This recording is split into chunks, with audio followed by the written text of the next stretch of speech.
Well, good morning, ladies and gentlemen. Welcome along. Hope you're all doing very well. Simulation for the Nation here, and welcome back to the £5 million challenge on Attingham Farm. Another episode to get us caught up to speed with things, really, because at the moment I can't really live stream, and we'll get into that later on. But you'll see we're on the grass, we're making hay, and you'll see over to my right there is our newest addition to the fleet. We bought that last week, which didn't get to see it.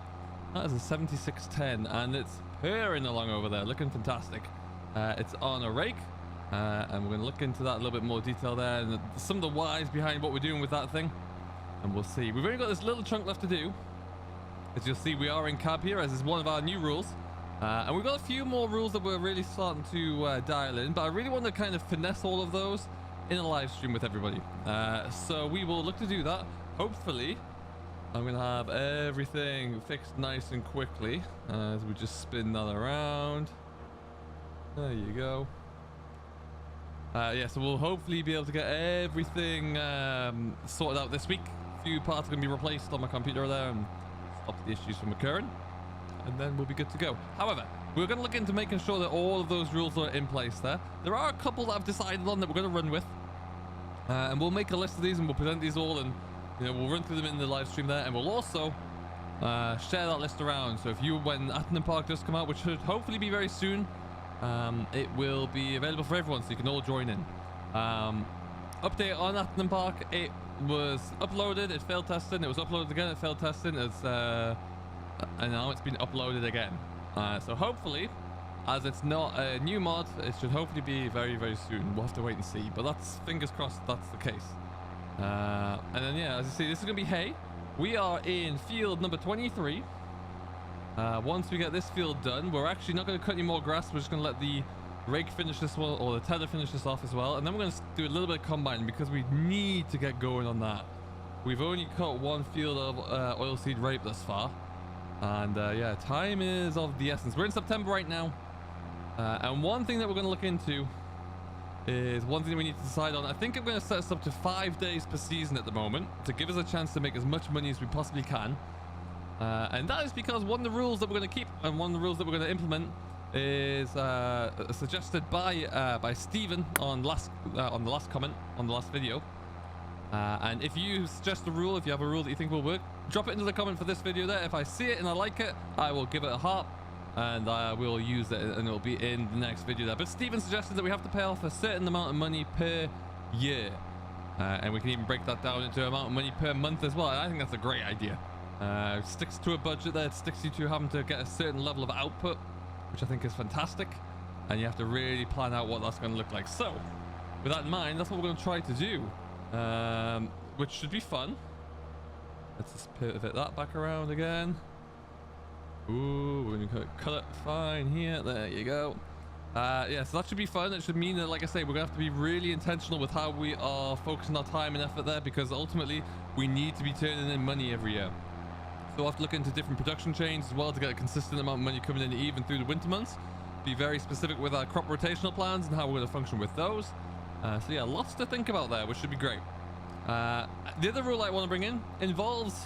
Where's he gone? He's hiding behind the pillar there. Involves that tractor over there. I'm going to speed up a touch so I can get past him.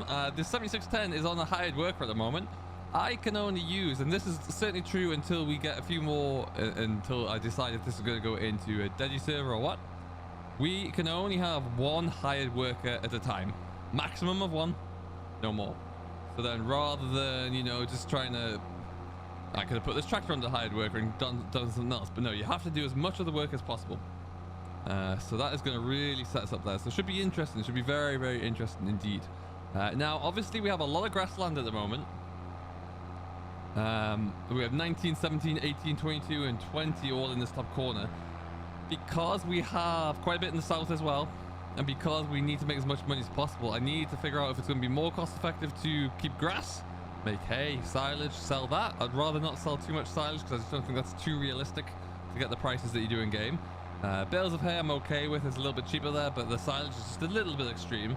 So I'm thinking that we will stick it into a crop, and then we'll be able to plow a few fields over there and hopefully reap the rewards. But of course we'll have to mow them all first and get whatever hay off there we can. So that's the plan. Lots of work to do, but we're starting to get ourselves really kind of stuck into this now. We're starting to get ourselves really stuck into this map at the moment here, so that's really good. We have quite a few fields there to work across, but we only harvested one. Like I say, what we're probably going to do is take the combine up to field 24. It's not very big, but it's ready to go. We've also got field 28, so we'll probably start with one of those actually, and just and try and get a little bit more harvest work done, because yeah, Lord knows that we have to, and that's going to be important to get us ahead of the game. So I need to go all the way around there. Also, there was a suggestion in the last video, or that we talked about in the last video. There was to have specific limits to horsepower for tractors and working widths. Now I've had to think about this. Right, that was weird. Had a little bit of an issue with the mowers going skew, and they were trying to offset even though they're in transport mode. And I think, are they doing it again? No. Okay, well, we'll sort it out.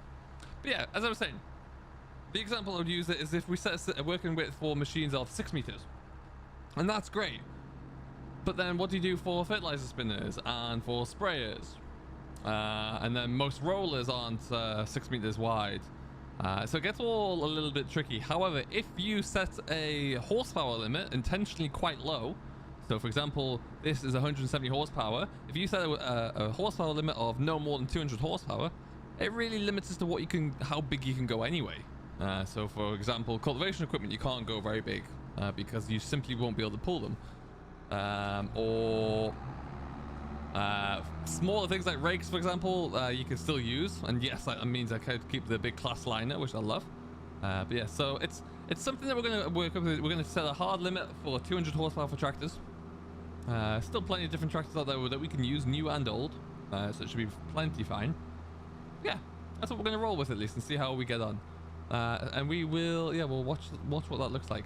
But yeah, so that we're slowly kind of piecing everything together here, and it's coming along nicely. I hope that we'll be able to live stream this as well soon, and just bring a few of you along for the ride there, and we'll really lock some of these in place a little bit more. But yeah, the cattle are doing well. They're in. I haven't done anything with the production chains yet, but I just need to. I'll feel a lot better about doing some more production chain work once I have a little bit more. Let me just get around this corner.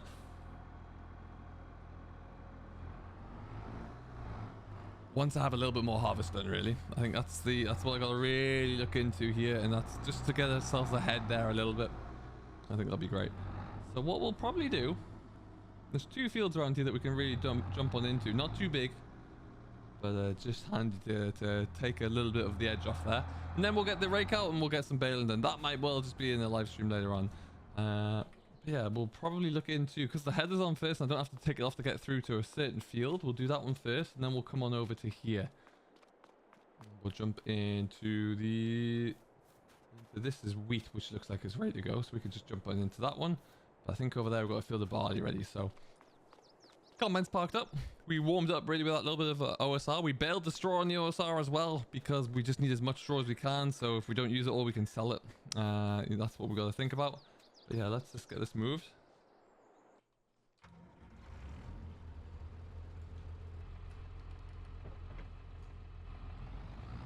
Yeah, all that first field of silage is done as well. It's all looking good. Got a good return from that. The cattle probably don't need any more than that. We've only got 60 head of cattle at the moment, so we could probably be fine. It's always nice to get a little bit more though, where you could and where you can. But yeah, that's all good there. That wrapper is loaned, so that is our one. We've got one piece of hired equipment at the moment, and as you know, we set that rule that you can only have a maximum of 2 at any time. So we'll have to be very careful about our next decision there. But I like it. It's all interesting. It all gives you different perspectives. You got to think about different things when you're about to make a call. We've got plenty of grain storage space. Loving the amount of room that we got in the silos, which would really help benefit us moving forward as well, as we start to plow more ground under there and spend a bit more time getting the best yield that we can. A lot of these fields are yielding very poorly because it's just the basic it's generic, it's default really.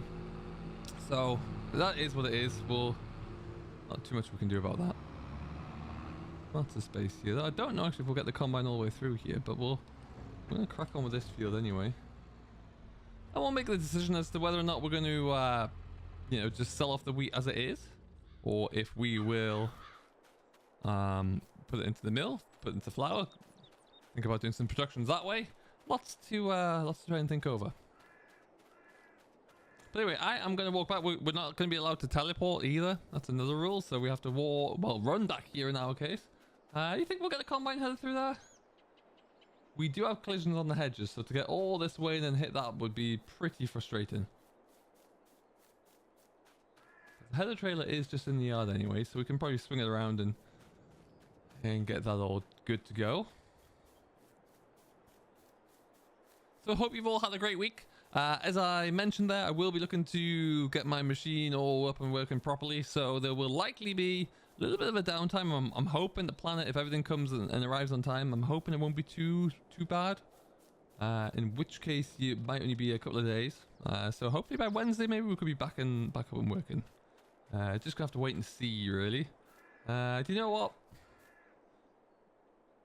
I just don't want to risk it. Let's just lift this guy up.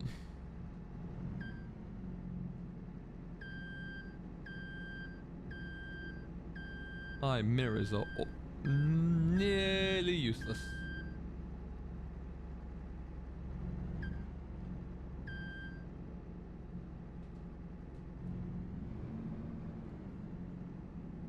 I love that class liner. I really do. And no intentions to get rid of that anytime soon. It's excessively big for what we need, but you know, it does its job and I like it a lot. So we'll be keeping hold of her. Just jump out of here and do a bit of that. Looking good. A bit more.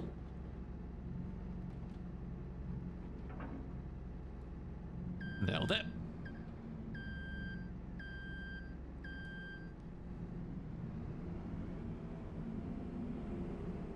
Now, I have no clue where this is. I'm going to have to get out about a million times to check.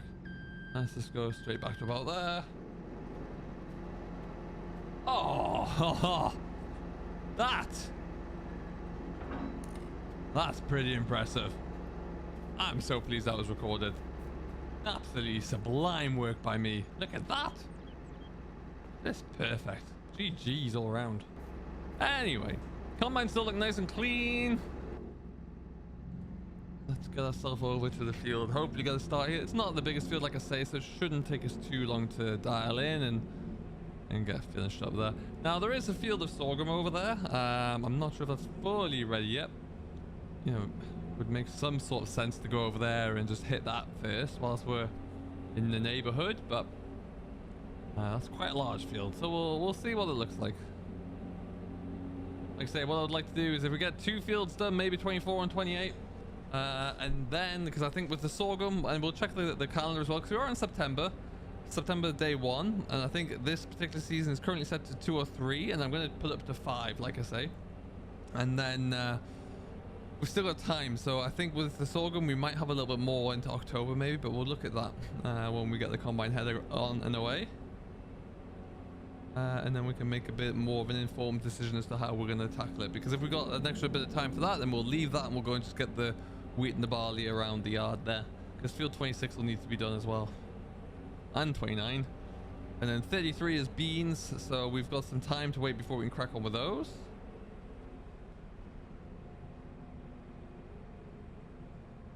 Now think about this sim. I don't want to be this way. That's not going to work. We want to be over here.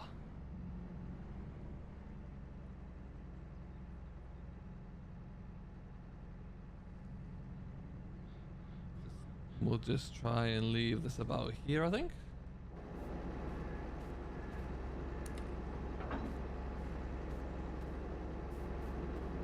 Better, better.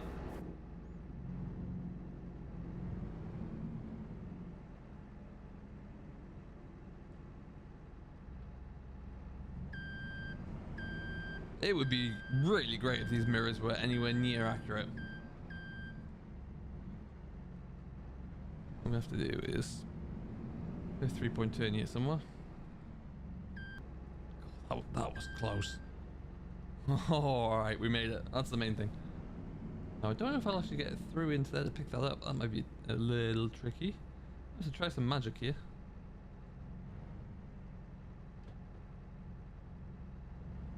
Push that around a little bit more. Get a bit too much of an angle.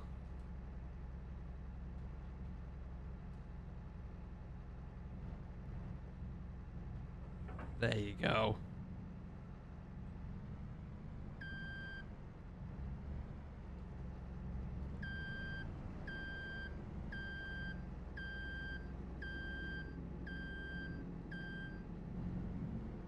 All right, quick stop. Look up. Then, can I lift over the top of this? I hope so.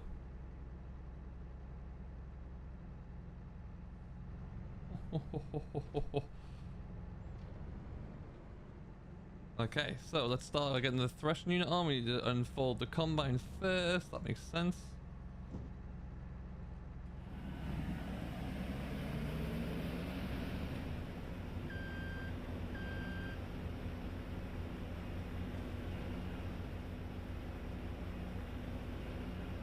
Alright folks, then we are away. Perfect. So, like I say, the plan B, and we will see how we get on with this little field here, get this all done and dusted hopefully there, and we'll then be able to move on and turn our attention to either the wheat round by the yard there, and then the barley as well. So lots to do, but we're making some good progress. There goes the tractor. And so yeah, what we'll do is we'll leave this here. Like I say, hopefully we'll be able to bring you a little bit more of an update soon via a live stream. Let me know if you have any more great rule suggestions. Leave them in the comments down below. If I like them, I will give them a heart, and I will copy and paste them into the next video there. So thank you very much for all your input so far and all the great feedback. We'll see where we get on, and we'll see how we go. We've got some hay to make, we've got some wheat to harvest, and lots to keep us busy with in September. So until next time, I've been Simulation for the Nation. I do hope you have enjoyed. We'll see you all in the next one. If you haven't done so already, do hit that like button, subscribe for more, and we'll catch you later.